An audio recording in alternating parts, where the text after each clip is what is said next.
Marcus hadn't looked anyone in the eye in weeks. At 61 years old, he had become a ghost to the world.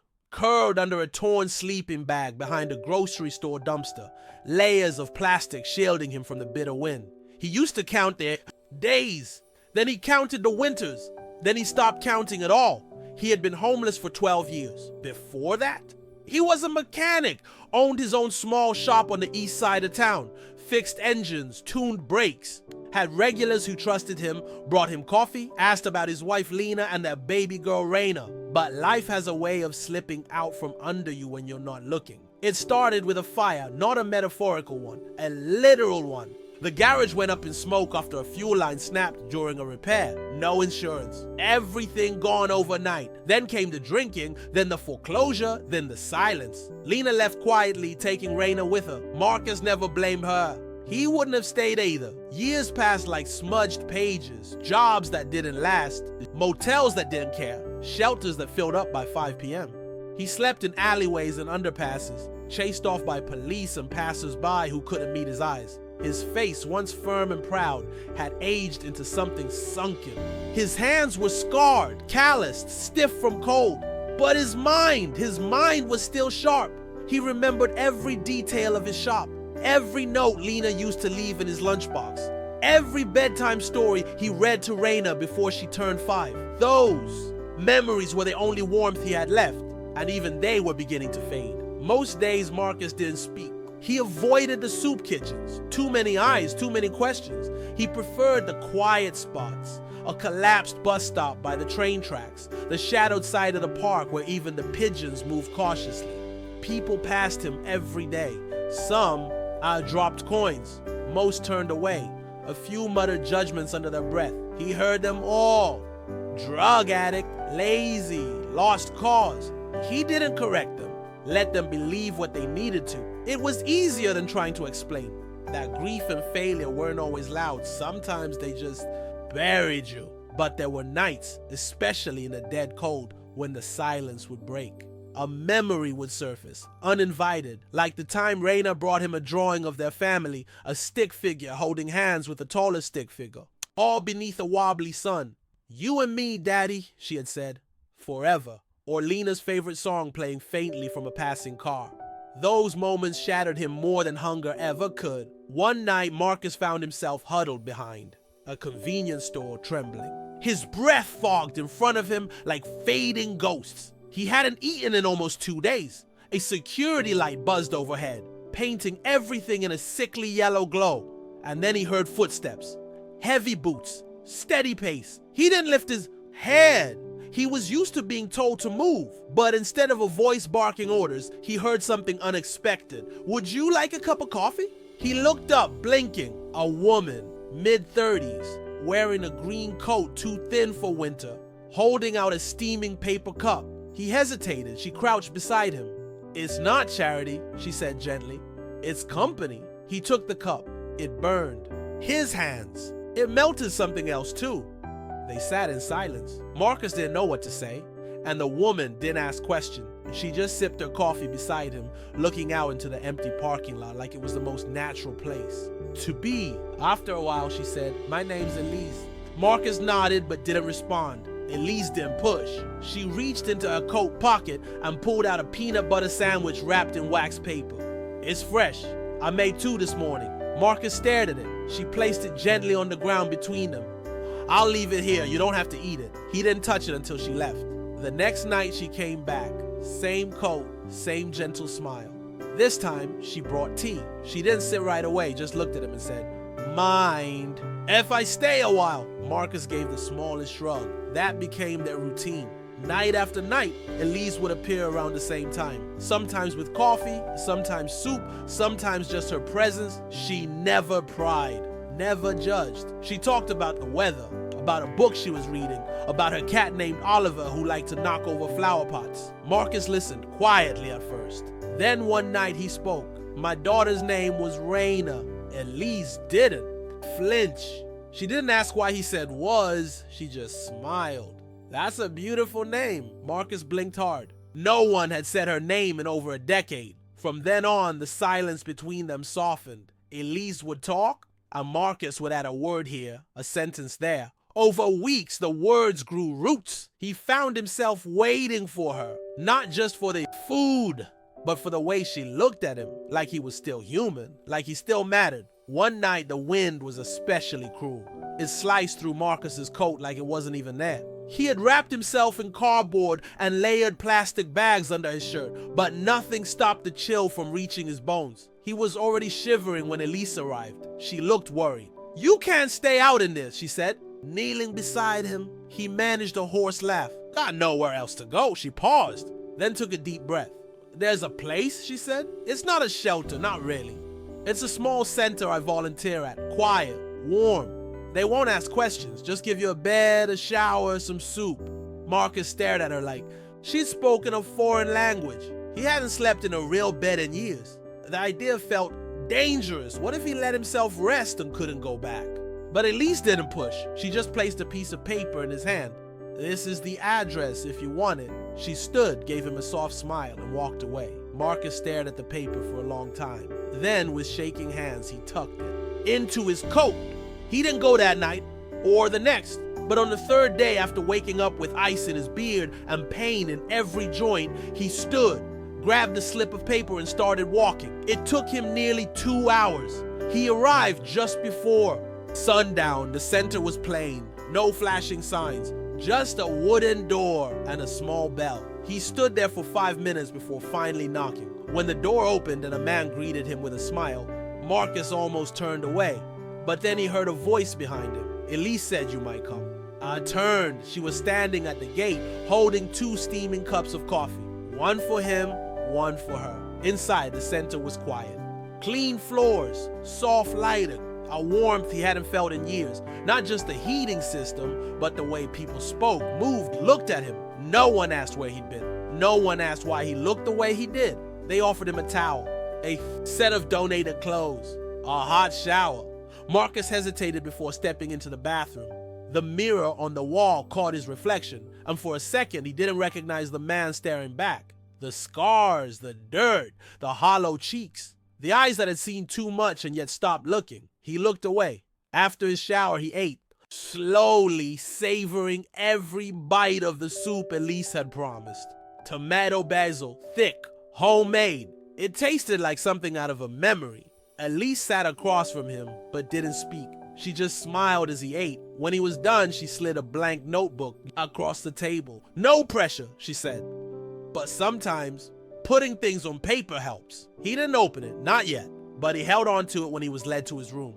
A small space with a single bed, a lamp, and a shelf with 2 books. He stared at the bed for a long time. Then, carefully, as if afraid it would vanish, he lay down, and for the first time in 12 years, Marcus slept through the night. No fear, no cold, no noise but the soft hum of hope beginning to return. And on the nightstand, under the soft light of the lamp, the notebook waited. Tomorrow, he thought. Maybe tomorrow I'll begin. The next morning, the sun filtered through the curtains like gold. Marcus woke up disoriented, his body too warm, too comfortable, as if the night had been a dream. But the notebook was still there. He opened it. Blank pages, terrifying and full of promise. He didn't know what to write, but he remembered Elise's words. Putting things on paper helps. So with trembling hands, he wrote 5 words. "I was someone before this." And then below it, "Maybe I can be again." He closed the notebook, placed it back on the nightstand, and sat in silence. Not emptiness, but presence. Outside, people moved. The center buzzed with soft energy. And Marcus stayed still, letting the quiet rebuild him piece by piece. There were still wounds, still regrets, still a long road ahead. But for the first time in years, the road wasn't behind him. It was opening in front, and someone was walking beside him. Marcus stayed at the center longer than he expected. What he thought would be a one-night visit turned into a week, then 2, then a month. Every morning he'd wake up, still surprised by the comfort of the bed, the quiet hum of a heater, and the warm aroma of coffee brewing down the hall. He wasn't sure how to re-enter the world, but Elise, as always, didn't rush him. Instead, she brought books. First, a novel about a man lost at sea, then a collection of poems, then one about forgiveness. Don't read them if you don't want to, she'd say, placing them on his nightstand. But he did. Late at night, with a dim lamp casting soft shadows, he would run his fingers across the pages, letting the words wash over him. He didn't understand all of them, but some lines hit so hard, he copied them into the notebook Elise had given him. He had started writing again, not just fragments, thoughts, questions. Some nights he wrote letters to Raina, others to Lena. Once he wrote to himself, the man he was before everything crumbled. Elise noticed. One morning she knocked gently on his door and found him writing. "No pressure," she said, smiling. "But if you ever want to share, I'd love to listen." Marcus closed the notebook slowly and nodded. Maybe soon. For now, he wasn't ready to speak the words aloud, but he was learning to live with them again. And that alone was a beginning. Weeks passed. Marcus started helping around the center. First with little things, stacking chairs after group meetings, sweeping the back hallway, organizing donated clothes by size. No one asked him to. He just felt useful again. One day, Elise handed him a small envelope. "What's this?" he asked. "Bus pass, monthly. I thought maybe you'd like to see the city again. The library, the park, anywhere." Marcus stared at it like it was a winning lottery ticket. "I don't know where I go," Elise smiled. "That's the point. You get to choose." That afternoon, he rode a city bus for the first time in years. He sat by the window, hands folded tightly on his lap, watching familiar streets glide past unfamiliar buildings. Some places hadn't changed. Others were unrecognizable. He passed the old garage, his garage, now a boutique fitness studio. The red bricks had been painted white, the sign gone. No trace of Marcus's past remained, and yet he didn't feel pain, just distance, a different life, a different man. When he returned to the center that evening, Elise was waiting on the steps. "How was it?" He sat beside her. "I thought I'd feel bitter," he admitted, "but I didn't. I felt free," she nodded. "Sometimes seeing how far you've come means looking back without drowning." He didn't say anything, but he opened his notebook that night and wrote 2 pages. Not about the past, but about possibility. And that for Marcus was something sacred. One evening, a young man named Trevor arrived at the center. Skinny, nervous. No coat, just a backpack and eyes full of fear. Marcus saw him from the hallway and something in his chest tightened. He knew that look. He had worn it. He waited until the staff welcomed Trevor in, gave him soup, and found him a cot. Then Marcus approached quietly. "Cold out there tonight," he said. Trevor nodded. Marcus offered him a warm jacket from the donations closet. It's a bit big, but it works." Trevor stared at him. "Why are you helping me?" Marcus shrugged. "Someone helped me once." From that moment, something shifted. Marcus, who once couldn't look people in the eye, now greeted new arrivals with quiet kindness. He showed them where the towels were, which staff made the strongest coffee, and how to fold the cot blankets just right. He didn't preach, he listened. One day, Elise watched him from the doorway as he explained to a newcomer how to use the laundry machine. When the man walked away, she smiled. You're good at this." Marcus laughed. "At what?" "At making people feel seen." He paused. "Maybe because I know what it's like to disappear." She didn't respond. She just reached into her bag and handed him a flyer. "Community. And centers hiring part-time assistants. No experience needed, just patience and heart." Marcus stared at the paper. Then he looked at Elise. "You think I can do this?" She met his eyes. "I think you already are." The interview was short. Marcus sat in a plastic chair across from a soft-spoken woman named Rosa, who ran the community center's outreach program. She glanced at his paperwork, sparse, incomplete, and then at him. "I'm not looking for polished," she said. "I'm looking for someone who listens." Marcus nodded. She asked a few questions. He answered honestly. No embellishment, no excuses, just truth. When she stood and shook his hand, she said, "You start Monday." He didn't tell Elise right away. He just showed up at her door with a smile and said, "Got anything to pack a lunch in?" She hugged him. Marcus's first week was awkward. He forgot names, he mixed up forms, he dropped a tray of coffee, but every time he made a mistake, someone reminded him, "You're doing great." The clients, many of them homeless, others recently housed, gravitated toward him. Maybe it was the quiet in his voice. Maybe the way he didn't flinch when they vented or broke down. He didn't give advice. He gave presence. And sometimes presence was enough. At night, he still wrote, One evening, he penned a letter titled, "To the Man I Was," and read it aloud. During the Ashes Circle, an open mic held once a month at the center. When he finished, the room was silent. Then someone clapped. Then everyone did. Marcus, for the first time in a long time, didn't feel like a ghost. He felt real. He felt returned. The days turned into weeks. Marcus found rhythm. He arrived early, stayed late, and took pride in the smallest tasks. Organizing the pantry, preparing intake folders, refilling the coffee machine. He even started keeping a small folder of handwritten notes, short letters he gave to clients who looked like they were on the verge of giving up. "You're not invisible. You survived worse. You're still here. I see you." They weren't magic, but they were something. One afternoon, a teenager named Luca showed up. Angry, defensive. He didn't want help, he wanted space. Staff gave it to him, but Marcus sat beside him one day on the back steps. "I used to sleep outside this building," Marcus said. Luca didn't respond. "I thought no one saw me until one person did." He didn't say more. The next day, Luca asked where the laundry room was. The next week, he smiled. Marcus never told him what to do, just showed him what was possible. Elise watched all of this with quiet admiration. One evening, as they closed up, she turned to him and said, "You've changed, Marcus." He shook his head. "Nah, I just remembered who I was before the fire show," corrected him gently. "No, you became someone stronger after it." And in that moment, he believed her, because she had seen him when no one else did, and now he was doing the same for others. On the anniversary of his first night at the shelter, Marcus returned to the place where Elise had first found him, behind the grocery store beside the dumpster. He stood there for a long time. The light still buzzed above. The shadows hadn't changed, but he had.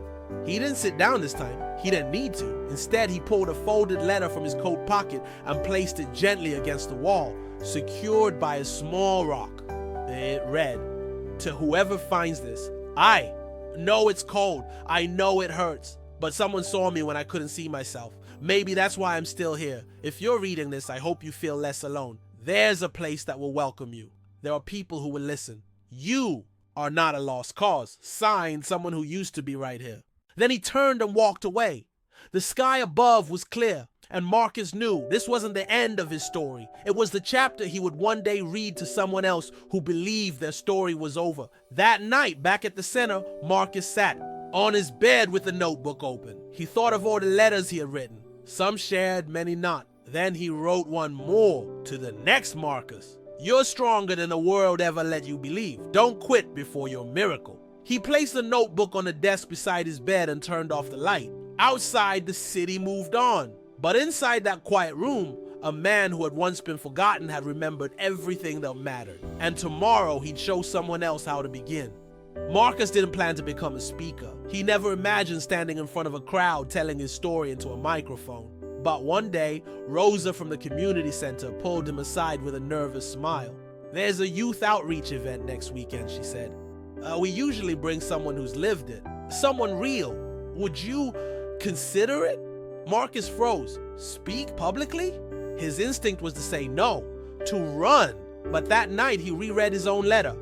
"You're stronger than the world ever let you believe." So he said yes. The gymnasium where the event was held was bigger than any room he'd stepped into since the shelter. Rows of teenagers sat slouched in folding chairs, arms crossed, eyes skeptical. Marcus stepped to the front. He didn't have a script. He didn't try to inspire. He just told the truth about the night he lost everything, the years he disappeared, the stranger who brought coffee instead of judgment. And the moment he realized survival wasn't the end, it was the beginning. He ended with 5 words he once scribbled in a notebook. "I was someone before this." The room was silent. Then someone clapped, and another and another. Afterward, a boy approached him. "Thanks," he said. "I didn't know adults could mess up that bad and still fix it." Marcus smiled. "We don't fix it, we grow around it." That day, something opened, not just in the room, but in Marcus. For the first time, he felt like his pain had purpose. After the event, Rosa handed Marcus a small envelope. "What's this?" he asked. "An honorarium," she said. "Just a thank you." "Gas money! Snacks!" Marcus opened it later that night. It was $50. He hadn't held that much cash in years. He didn't spend it on himself. He bought 5 pairs of thick socks and left them at the shelter door with a note for the one still outside. Elise laughed when she found out. "You're hopeless." "No," Marcus said. "I just remember." That small speaking event led to another. Then another. Church groups, schools, even a town hall gathering where he stood beside city officials and talked about dignity. Each time he spoke simply. No theatrics, no exaggerations, just a man telling the truth. People listened, but not everyone celebrated. One man in the crowd once shouted, "What makes you think you're any different from the rest still out there?" Marcus didn't get angry. He looked at the man and said, "I'm not, that's the point." And the room clapped louder than ever. The community center put him on payroll part-time as a peer mentor. He worked one-on-one with residents, led group sessions, and helped people navigate paperwork that used to terrify him. He became a bridge, a quiet one, a necessary one. And for the first time in over a decade, he walked into a bank and opened an account in his name, Marcus M. Barnes. It felt foreign and familiar at once, like trying on a life he'd almost forgotten was his. Elise watched the transformation quietly. She never took credit, never wanted praise. But one afternoon, Marcus asked her to meet him at a small cafe near the library. He arrived early holding a folder. When she sat down, he slid it toward her. Inside was the first draft of his book, a memoir. Rough, honest, pages full of crossed out lines and coffee stains. Elise's hands trembled slightly as she flipped through the pages. "You really did it," she whispered. "I needed to," Marcus said. "For me, for the people I couldn't save. For the ones who still think they're too far gone," she smiled. "You saved yourself. The rest is just overflow." They spent the afternoon editing together. Each story a reminder that scars don't disqualify you. They prove you've been through something and kept going. A few months later, the community center hosted a launch night. Dozens came, former residents, outreach workers, curious neighbors. Marcus read a chapter aloud about the night Elise found him. When he finished, he looked at her and said, "This story doesn't exist without you." Elise wiped a tear, nodded and mouthed, "I know." Later, she handed him a small wrapped box. Inside was a pen, engraved with the words, "For the one who kept writing." Marcus held it like it was made of glass, because in a way, it was a fragile symbol of a life rewritten. The book wasn't a bestseller. It didn't go viral, but it reached the people it needed to. Shelters ordered copies in bulk. Counselors used it in group therapy. One college professor even emailed Marcus to say she had made it required reading for her social work students. Marcus read that email 5 times. Then he printed it and taped it to his bedroom wall. It wasn't about pride. It was about proof that every scar had purpose, that every sleepless night had led somewhere, that maybe, just maybe, he wasn't invisible anymore. On the 1-year anniversary of his first speech, the community center held a celebration in his honor. They called it the Power of One. Marcus almost didn't show up, but Elise stood at his door with that same green coat and said, "Don't make me drag you." He laughed, put on his nicest shirt, and followed her. The event was simple. A few chairs, some cookies, a microphone. But as he stood before the crowd, Marcus didn't see cookies or chairs. He saw faces, familiar ones. Luca, Trevor, Rosa, even Raina, his daughter now 23, standing quietly in the back. His hands shook. He cleared his throat and spoke directly to her. "I don't expect forgiveness. I just want you to know I made it. And if there's any part of me left that can still be your dad, I'm here." Raina's eyes filled, and for the first time in nearly 2 decades, she stepped forward and hugged him. The photo from that night ended up framed in the community center. A man once lost in silence, now holding his daughter beneath a sign that read "The Power of One." Marcus kept working. He never chased fame, never charged for talks. He always said the same thing: "I don't speak for applause. I speak so the quiet ones know they're not broken." But something else changed. He smiled. More laughed without guilt. Took long walks in the park with Elise where they spoke of nothing and everything. She never pushed for more, but Marcus began to hope. One evening, while watching the sunset over the city skyline, he turned to her and said, "You know, You changed my life, she smiled. No, Marcus. You just needed someone to remind you. It wasn't over. He paused, then softly. Do you think it's okay to start again? Even at my age? Elise didn't answer with words. She just took his hand, and he let her. Because even after 12 years of silence, survival, shame, and rebuilding, he had finally learned that some chapters don't start when you're ready. They start when you stop hiding and let someone in. Months later, Marcus received a letter at the center. It was handwritten with shaky penmanship and tear-stained paper. I've been sleeping under the 8th Street Bridge for the past 2 years. I found your book in a donation bin. I don't know how to be better, but I want to try. Thank you for writing what I couldn't say. I'm going to the shelter tomorrow. G. Marcus read the letter 3 times, then folded it carefully and placed it in his notebook. He didn't cry. He smiled, because he remembered what it felt like to read something that reminded you, you're still here. He stood, stepped outside, and looked up at the sky. No fireworks, no spotlight, just morning light breaking through clouds. And for Marcus, that was enough. Enough to begin again. Enough to keep going. Enough to believe that maybe in this quiet corner of the world, words could still save lives. Especially the ones whispered between broken people, sitting on cold pavement over coffee that warms more than hands. Especially those. Always those. That night, Marcus returned home and opened his notebook one last time. He didn't write a story. He didn't write a memory. He wrote a question. What if the broken parts of me were never meant to be fixed, but used? He stared at the page, then underlined it twice. The window beside him rattled slightly from the wind, but he didn't flinch. He was no longer afraid of being shaken. In fact, he welcomed it, because the shaking had woken him, had stirred him, had returned him to the world. The next morning, he tucked the notebook into his bag, packed 2 peanut butter sandwiches, just like Elise used to, and headed to the shelter. Outside the entrance, a young man sat hunched against the wall, coat zipped to his chin, eyes glazed. Marcus sat beside him, offered a sandwich, and said the same words that started it all. It's not charity, it's company. And in that moment, the circle closed. But the story was just beginning. Marcus began writing weekly letters again, but this time, he didn't address them to anyone in particular. He left them unsigned, folded them neatly, and placed them in unexpected places, on bus benches, inside library books, at the bottom of paper. Bag lunches handed out at the center. Each one held a piece of him. You matter, even if no one has said it in a while. This moment isn't the end. It's the edge of something new. You're not broken, you are rebuilding. People started sharing them online. Found this in a free library box. I cried in my car for 10 minutes. Whoever wrote this saved me today. But Marcus didn't chase the attention. He just kept writing, kept walking the streets in the early morning light, tucking paper hope into forgotten corners. Because once someone had done the same for him, with nothing more than a coffee cup and a conversation. He called it letter planting. Not because he expected anything to grow, but because it reminded him of the truth.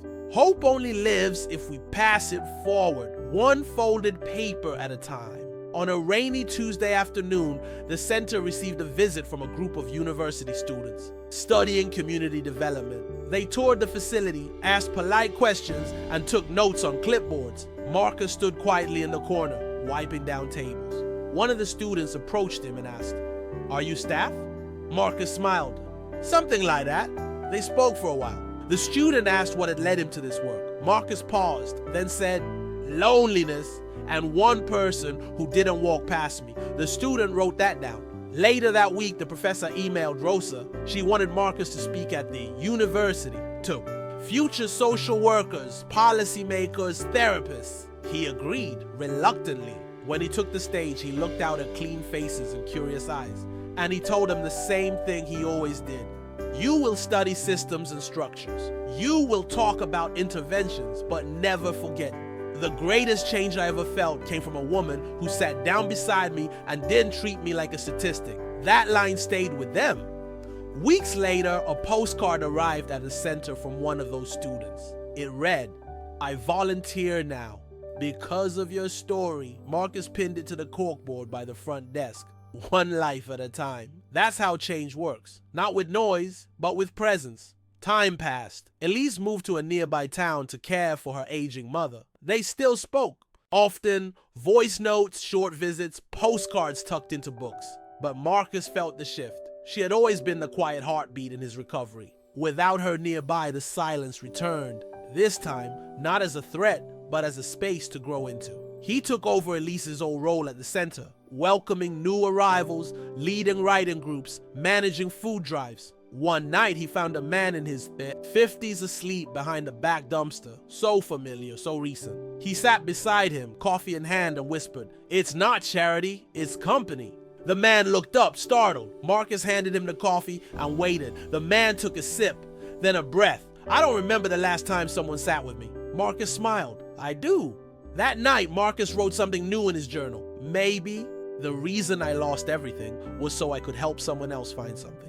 He closed the book, looked around the center, at the coats drying on hooks, the laughter from the kitchen, the posted notes of gratitude on the walls, and realized he wasn't just passing through anymore. He belonged. On the second anniversary of the night Elise first offered him coffee, the center hosted a quiet gathering. They didn't call it a celebration. They called it full circle. Marcus was asked to close the night. He stood before the small group, some housed, some still struggling, all connected by shared humanity, and read one last letter. To the stranger who thinks they're too far gone, "You are not. I know, 'cause I've been where you are. I've slept beside garbage bins and wept in alleyways. I've believed I had nothing left, but then someone saw me just once, and that was enough to begin again. If no one's told you yet today, you're still here. That means something. And if you don't believe that yet, I'll hold the belief for you until you do." When he finished, there were no cheers, just silence, tears, a soft exhale of truth settling into the room. Someone whispered, "Thank you, someone." Else nodded, hands over heart. Marcus stepped down from the podium. He didn't bow, he didn't wave. He just took a seat beside the man in the back row and listened. That night, Marcus stayed behind to lock up the center. The lights dimmed. The floor's quiet. He wandered to the corkboard near the entrance and looked at the letters pinned there. Testimonies from people who once believed they'd never write again. Among them, he spotted something new. A note, unsigned, scribbled on lined paper. "Your story gave me the courage to go home. They forgave me. Thank you for going first." Marcus blinked slowly. His fingers brushed the paper as if it was sacred. And in that moment, something shifted again. Not louder, just deeper. He understood now. This wasn't about being saved. It wasn't even about giving back. It was about becoming the kind of person who walks into fire not to escape it, but to lead someone else out. He stepped outside and felt the cool air on his face. Above him, the sky stretched wide and open. He whispered, "Not to anyone in particular. Thank you for the fire." And meant it. Marcus still writes, still shows up early, still folds sandwiches with care and slips quiet letters into the seams of the world. But now, when people ask what he does, he answers without hesitation. "I help people remember they're not finished." And if you've listened to this story all the way through, maybe you needed to hear that too. Maybe you needed someone to sit beside you, through the headphones, through the screen, and whisper what Marcus once heard in the dark. It's not charity, it's company. And you're not alone anymore, because this entire journey was never just about survival. It was about return, rebuilding, resilience. And now it's your turn. Maybe your story is next. Maybe the next stranger you meet is looking for their own Elise. And maybe, just maybe, you've been prepared to become their light. If this story moved you, subscribe to Unbroken Stories. Here, we tell true stories of healing, second chances, and quiet miracles. Subscribe now and help us remind the world no one is head too far gone. Not if there's someone willing to sit down and say, "I see you. I believe in you." Let's begin again.